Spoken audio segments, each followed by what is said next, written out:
Čaute, tu Tomi. Mám pre vás jednu špecialitku dneska. Ukážem vám, čo mi doniesli vyrovnať. Aké je to krivé koleso. Sám neviem, jak to koleso dopadne. Sledujte do konca a uvidíte aj výsledok, aj to, ako je krivé.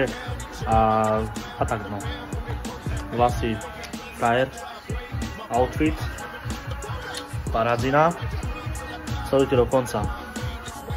Toto je koleso z Golfa. Tak ako keď sa na ho pozrieme, vyzerá úplne neškodne. A keď ho roztočíme,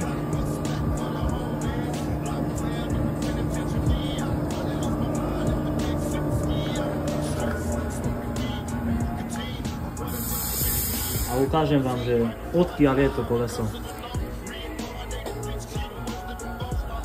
Nekupujte turecké sračky. Zostaň pri tomto videu do konca, aby si videl aj výsledok. A samozrejme, keď treba ti vyrovnať kolesa, vieš, kde máš prísť, vyrovnáme všetko, čo sa dá, čo sa nedá, poviem, že sa nedá. A tak no, sledujte do konca a držte nám palce. Tak a kolesko máme hotové. Tento Volkswagen turecký.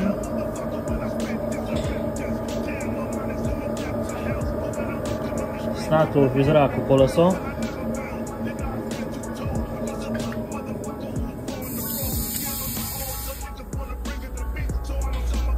Welcome to Turkije.